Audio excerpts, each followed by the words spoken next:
sabemos que el 30% hacen dengue sin signos de alarma, pero hay un grupo que puede ser evolucionar a dengue con signos de alarma y puede hacer evolucionar a dengue grave. En este caso, un paciente con signos de alarma puede evolucionar para dengue grave, pero no todo paciente con dengue con signos de alarma va a evolucionar a dengue grave, porque con un correcto tratamiento, un correcto y oportuno tratamiento, oportuno y correcto, vamos a ver que este paciente no necesariamente va a pasar a ser dengue grave, sino que después de dengue puede pasar a una fase que es la fase de recuperación. ¿Me estoy haciendo entender? El hecho de que un paciente tenga los signos del alarma significa que va a ser dengue grave, no. Puede pasar, insisto, si se aumenta si continúa la permeabilidad vascular y sigue, lógicamente se va a complicar. Pero si hacemos el manejo terapéutico adecuado, se podríamos contrarrestar y puede pasar a el periodo de recuperación. Entonces tenemos que saber que es crítico la fase crítica tiene un periodo y es crítico esta semana de la fase crítica. Es un periodo de 2 días. Entonces la fase crítica ¿cuánto dura? 24 a 48 horas. Entonces la fase crítica hasta 24 a 48 horas. La diferencia entre fase febril y la fase crítica, ¿cuáles son? ¿Quién marca? La aparición de los signos de alarma que hacemos, por qué se produce y ya vamos a hacer, vamos a recalcar eso. Ya, entonces, vamos a ver que 48 horas con tratamiento enzimático.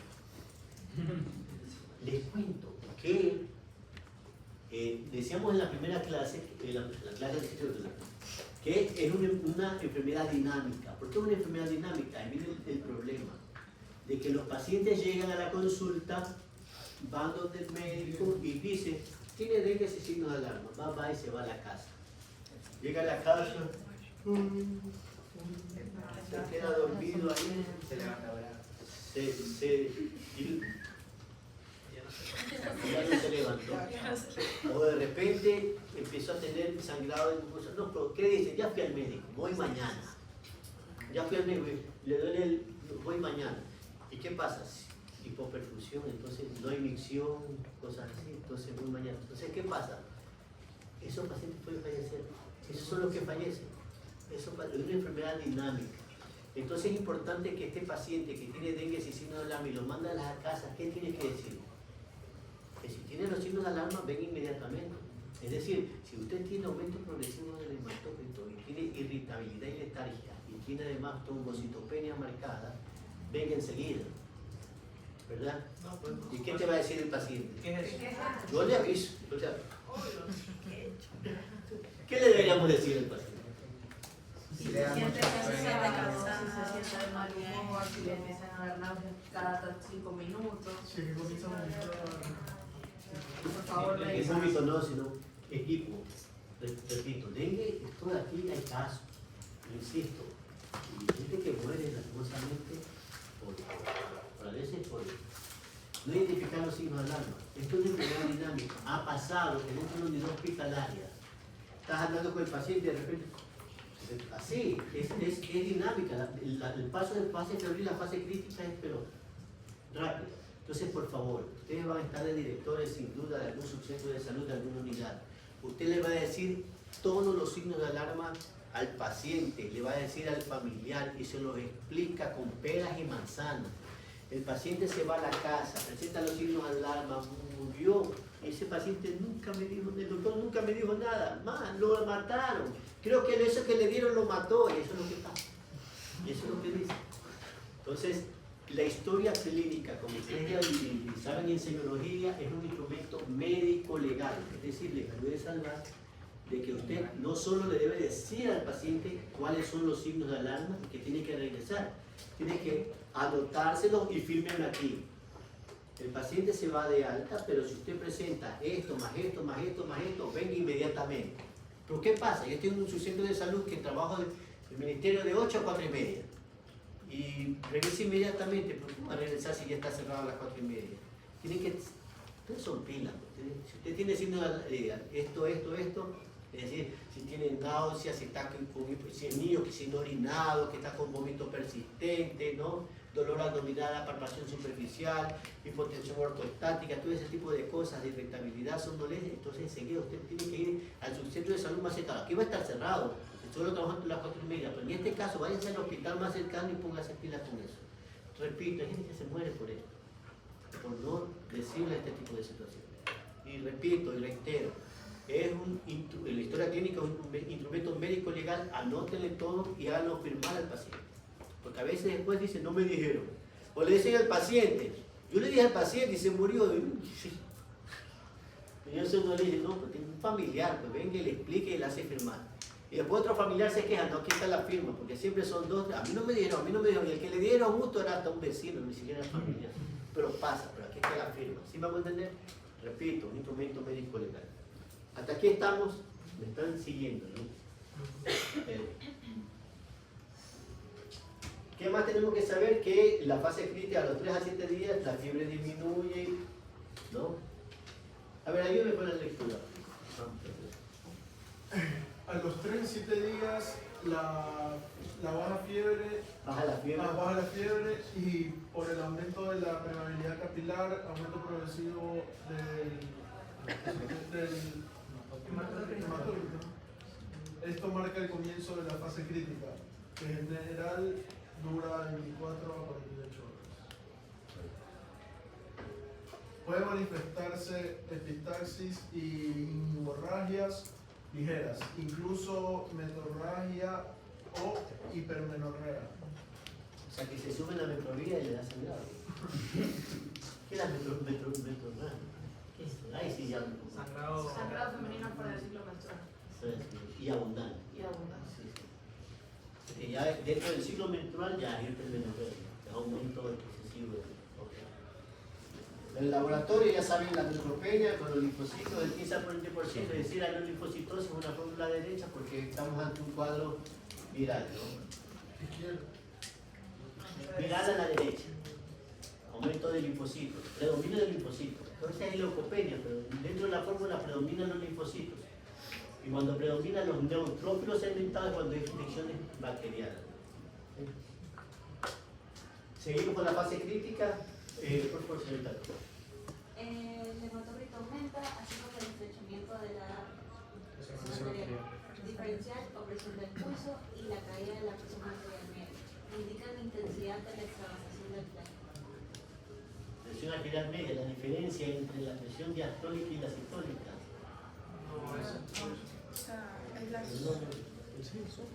La presión arterial media es la diferencia entre la presión sistólica y diastólica. ¿Y qué es la presión sistólica? La contracción o inyección de la sangre. La sístole, contracción ventricular, ¿no? Ok. Porque hay diferencia entre hipertensión y la tensión. Hay diferencia entre la presión arterial y la tensión arterial.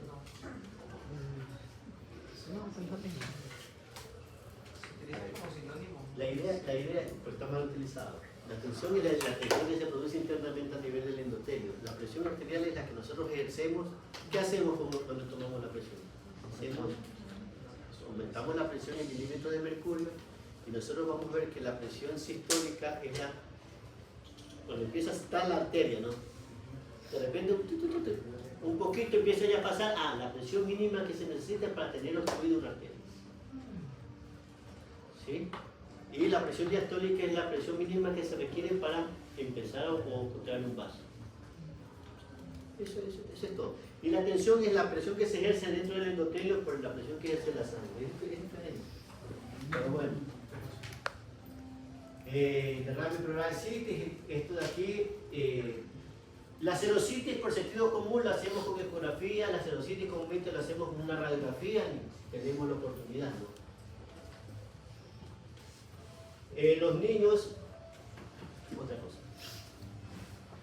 Les cuento. Cumpleañero, les cuento. Sorry. Yo hice mi internado en el Hospital Guayaquil. Y lógicamente después de egresado hice residencia en la clínica Kennedy Policentro. Y yo en el internado, en el hospital Guayaquil, en el internado, de repente pacientes con cólico le poníamos Sertal, IV, lento así, directamente con las jeringuillas de paciente. Y dale doctora, porque eso hace, sí, eso me quema el brazo. Ahorita lo entiendo así. Pero insisto, yo en el hospital Guayaquil a esos pacientes, Sertal IV lento. Ya cuando yo fui a residente en la clínica Kennedy y todo, para acuerdo que un complejo B, y ahí un complejo B. ¿Qué va a hacer doctor? Le va a dañar la vena un complejo B. Viene con Volutrol y cosas así. ¿Qué? Sí, con Volutrol, diluir y cosas así. Y me daba cuenta que estaba haciendo diatrogenias en el hospital Guayaquil con la resistencia de eso de aquí. Inclusive acá con Volutrol le dolía la vena. ¿Qué quiero decir? Que el receptor, las personas son diferentes. Lo óptimo, lógicamente, no hacía bien en el hospital Guayaquil, pero era lo que había dentro del Ministerio de Salud Pública cuando yo era interno y yo cumplía las disposiciones que me daba la autoridad. Pero ya acá hay cambios con las personas. No, doctor, discúlpeme por usted, ¿qué nos interesa su vida personal? Allá, su internado. Ustedes saben que estamos ahorita hablando del dengue. La idea es que la inflamación, ¿qué es la inflamación? ¿Qué son ustedes las interleuquinas? ¿Qué son las histaminas? ¿Qué son mecanismos de defensa? Son mecanismos de defensa. Es decir, si yo tengo un buen sistema inmunológico, voy a tener una sintomatología.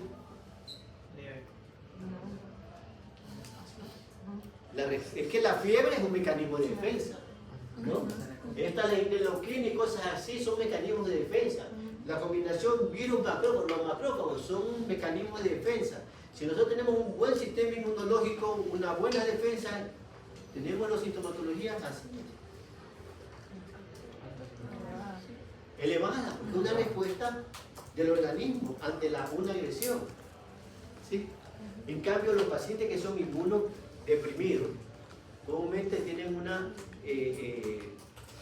sintomatología leve, pero se está haciendo mucho mayor daño. ¿Sí me estoy haciendo entender? Esos son los que se complican y pueden presentar complicaciones, pero lo que le hago entender es que cuando tenemos un buen sistema inmunológico, a veces la respuesta hace que se exacerben cierta respuesta inmunológica. ¿Me estoy haciendo entender? ¿Por qué le estoy diciendo esto? Porque tiene que recordar que los niños, los lactantes, por sus características, que está en proceso de desarrollo de su sistema nervioso, pueden tener una respuesta no tan ¿de acuerdo? ¿Sí? Es lo que quise expresar.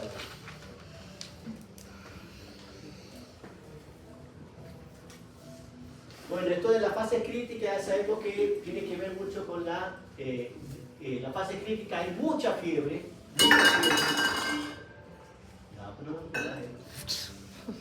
Entonces ya sabemos que en la fase crítica hay mucha fiebre. No, pues la fase febril hay fiebre. La fase crítica más bien baja la fiebre. ¿De acuerdo? Entonces recordar que comúnmente la clave de todo esto es una buena hidratación. ¿Qué más? Lo del dolor abdominal, el por qué se producen estos dolores abdominales, el vómito persistente. ¿Qué son estos? Los signos de alarma que ya le expliqué y usted lo va a tener para la lectura. Ahí está la alteración del estado de conciencia, la irritabilidad, inquietud, ya les dije, la hepatomegalia, el aumento progresivo del hematócrito.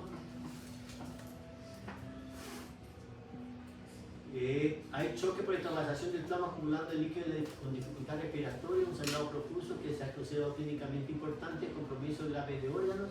Esto de aquí es ya dengue grave. A ver, equipo. Sí, ahorita pasé unas láminas rápido porque hablamos de los signos de alarma que están de contra que viene explicado en la clase anterior y ahora. La idea es que ya sabemos que de un paciente sin signos de alarma, como es un proceso dinámico, rapidito se puede hacer un dengue con signo de alarma.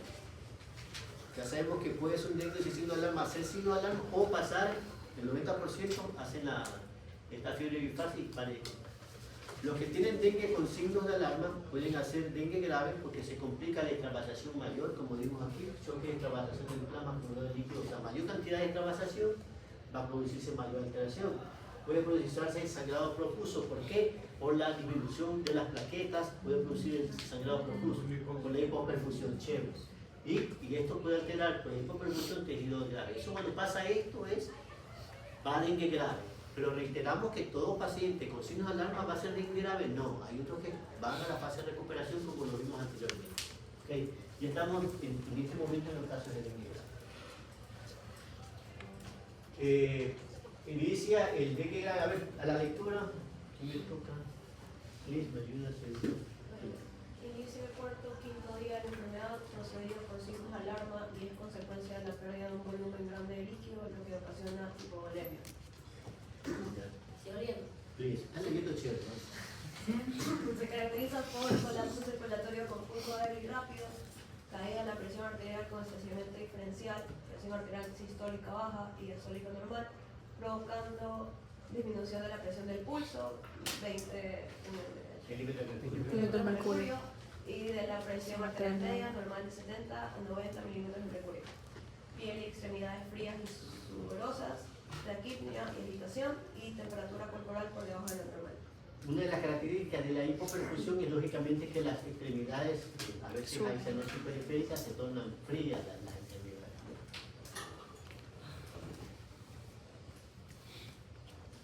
¿Quién sigue? Vamos, Natalia.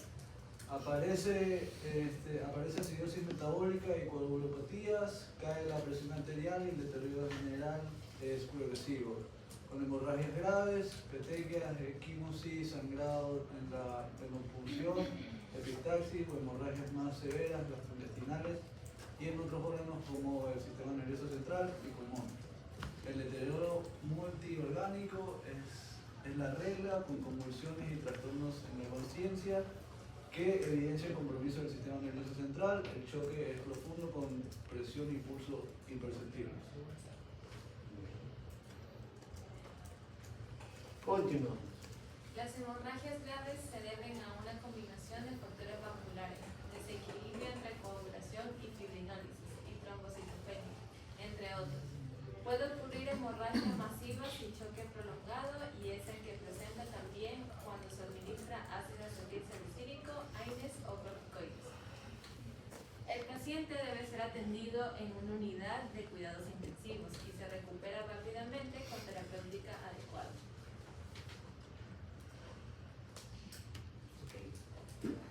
Como vemos, el dengue grave no es nada más que ya por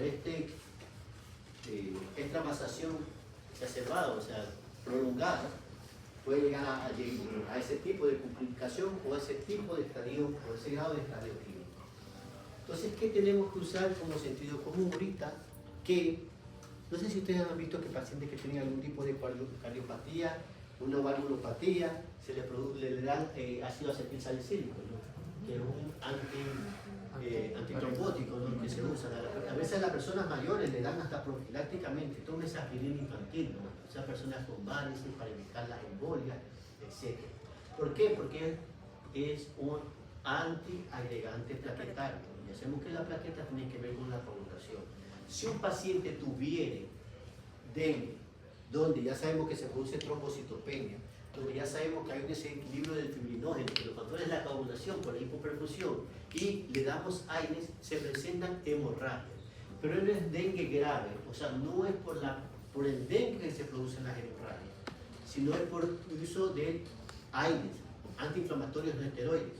Entonces, en las temporadas donde hay casos de dengue, en las temporadas de dengue, digamos así, hay que evitar usar antiinflamatorios no esteroides. Ya sabemos que son los AINES, ya vieron fármacos también.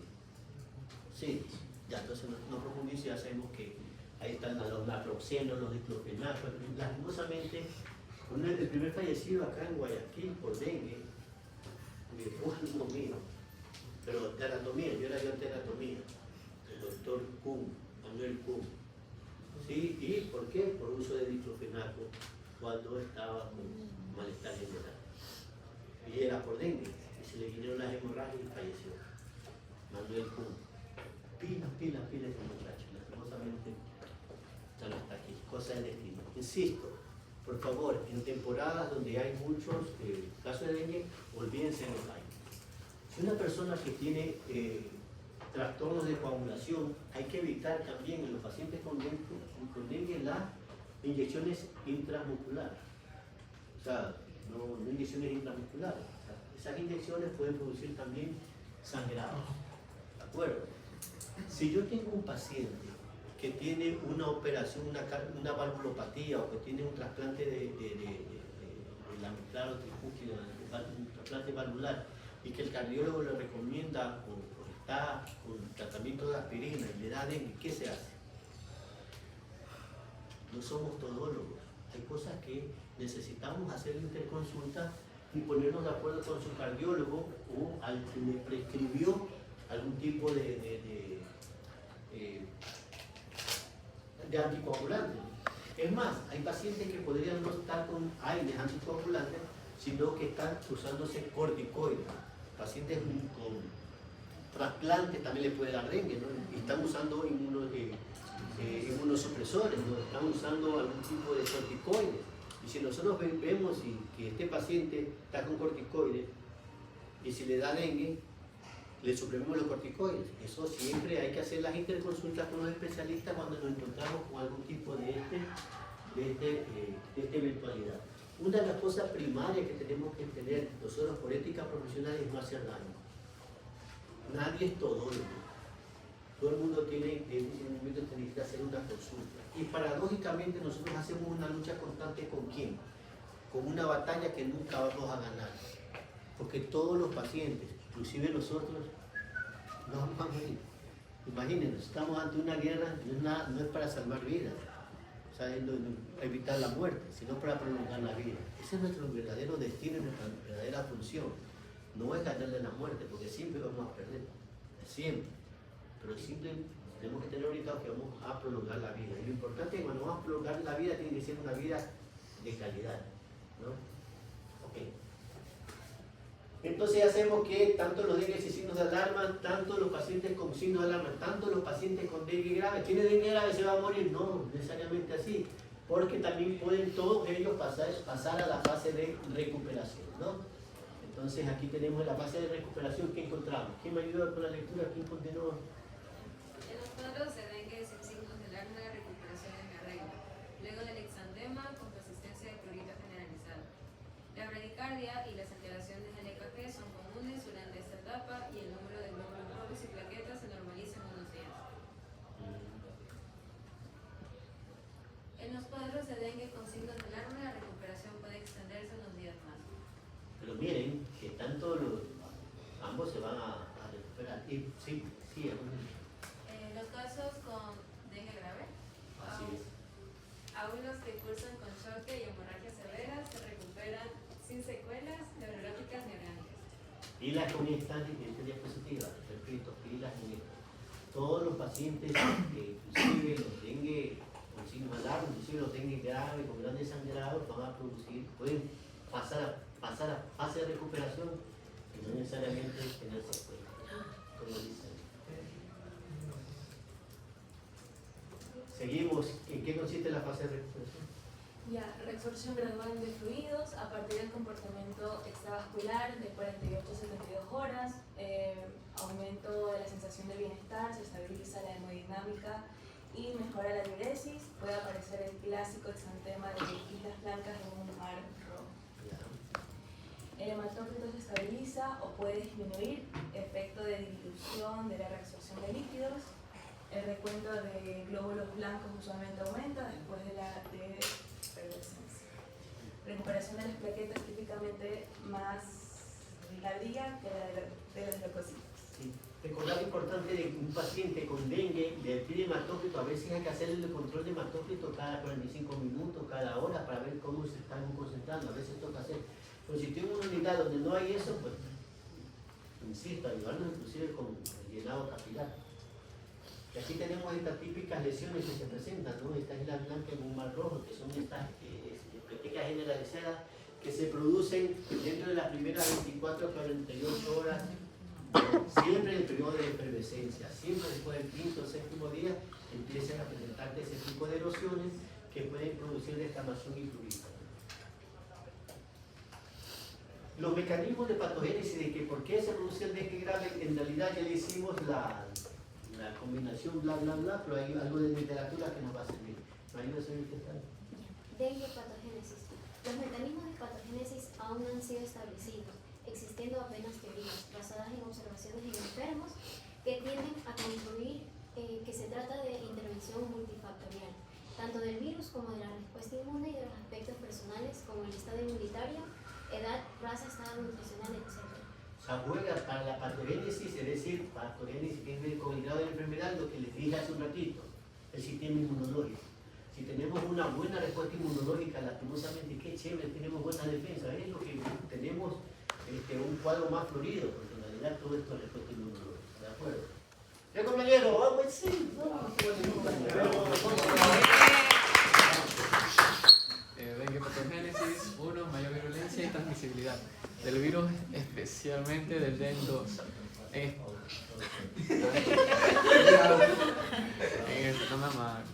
En especial los estudios sobre el estado de maduración del virión, la infectividad y el reconocimiento por medio de los anticuerpos. A ver, la idea es que la patogénesis, ¿por qué se produce? Bueno, ya sabemos la fisiopatología, pero en realidad hay teorías que hablan de que hay... todos producen dengue, como decía el señor, dengue con signo, dengue grave. Todos pueden producir dengue grave. Pero hay unos que se le han atribuido, como el DEN2, como les decía en un medio, sobre todo el genotipo asiático, es el que podría tener mayor virulencia. Que puede presentar casos graves y fatales. Esa es una de las teorías. La siguiente teoría. 2. Factores del hospedero respecto a la respuesta inmune. Inmunopotenciación mediada por los anticuerpos, en inglés. Hassett 1981. Se basa en mecanismos inmunológicos en que los anticuerpos producidos en una primoinfección reaccionan en una segunda infección y esta vez por un serotipo diferente, formando inmunocomplejos y así exacerbar en lugar de mitigar la enfermedad. Es decir, este es un estudio que se ha comprobado que cuando hay una segunda infección y se produce esa combinación macrófago-virus no neutralizante, este siguiente virus, entre más, favorece a que se haya esa multiplicación. Esta es la teoría que expresa que en la segunda infección produce mayor reproducción de virus. ¿De acuerdo? Es lo que está diciendo aquí. Y la primera infección reacciona con una segunda infección, bueno, lo que diga. Sigue usted mismo, está leyendo el segundo. Estos complejos de antígeno-anticuerpo potencializan la infección de un mayor número de macrófagos. Previamente se liberan mediadores vasoactivos que causarían un incremento de la permeabilidad capilar con extravasación de plasma, hemoconcentración, shock. Sí, esa es otra de las teorías de la patogénesis. Además de producir, ¿quién sigue? Además de producir trombocitopenia, probablemente por infección directa de los cariocitos y disminución de la vida media de las plaquetas. La presencia de complejos inmunes circulantes puede activar el complejo con presencia de C3A, C5, S, y consumo de otros factores. Activación de la coagulación con el consumo de varios factores como fibrinógeno y desarrollo de la coagulopatía intravascular diseminada. Es decir, estamos hablando de que dengue grave se producen este sangrado. ¿Por qué? Por los factores de la coagulación, que es lo que le estoy diciendo aquí, que ya lo hemos manifestado. Ahí se especifica ya cuáles son los factores C3, fibrinógeno, etc. Sí, ahora la otra teoría que une las dos, la más sabida, combina las dos. Continuamos. Teoría integral, que acepta algunos principios de los dos anteriores, pero que sugiere que debe existir otros factores epidemiológicos, virales e individuales. Epidemiológicos, presencia de población humana susceptible y alta densidad del vector, lo cual lleva a una epidemia de grandes proporciones por un serotipo. Luego de un intervalo de 3 a 5 años se produce otra epidemia con un serotipo diferente en esta población previamente sensibilizada. Entonces, voy a cargar acá a los compañeros de acá americanos. Ministro de Salud, ¿no? Y de repente al ministro, ¿qué decimos, ministro? Se viene ya la estación invernal, se viene el periodo invernal, ¿sí? Entonces, a esta población que está aquí, siempre históricamente ha habido casos de dengue, ¿no? Y por lo tanto, antes que se nos venga, igual que el año pasado, cualquier cantidad de casos de dengue, necesitamos recursos para prevenir la presencia o prepararnos para que no tengamos casos de dengue. Localidad A. Localidad B. A nosotros aquí nunca ha habido casos de dengue. Pero no, sé que a mi vecino de la comunidad de aquí al lado, que tiene las mismas características climáticas, de infraestructura, le ha dado brotes. Por suerte acá no nos ha dado brotes, ni nada. Acá no ha habido casos de dengue. Nunca ha habido casos de dengue aquí. Pero necesitamos recursos porque no vamos a esperar que haya para decir y tomar medidas. ¿Ok? Entonces allá le han dado muchos casos históricos, acá nunca le han dado casos de dengue. Aquí ustedes con su equipo de trabajo, ¿a quién le damos la plata? ¿A donde hay o a donde no hay?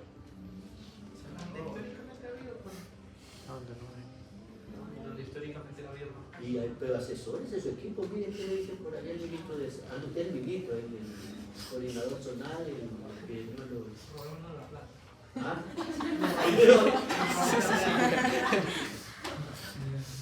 ¿Qué le dicen? ¿A dónde le damos más? Donde no hay. Porque, por ejemplo, ustedes mencionaron que esto es una enfermedad que no se puede erradicar, justamente por los vectores, entonces podría ser que la prioridad sea el grupo B. Porque no le han dado, pero si ya son endémicas. Y acá nunca las han dado. Ah, pero tienen las mismas características climáticas.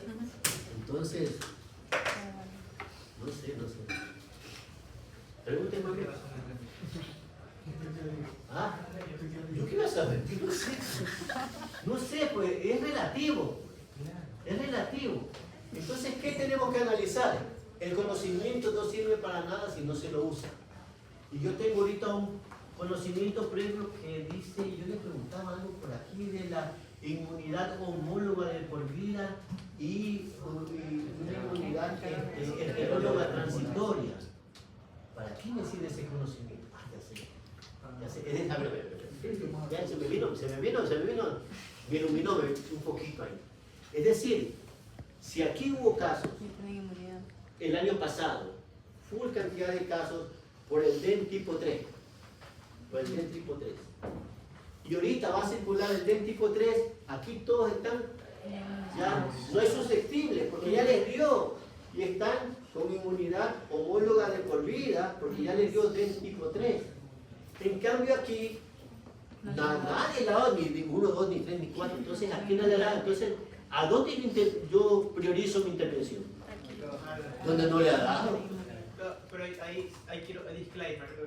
Dale, vamos. Okay, ya voy a desarrollar las dos ideas. Aquí el detalle es que a lo que hace, lo que hace referencia a los conceptos que nos acaba de explicar es que puede existir este mecanismo que se llama AD.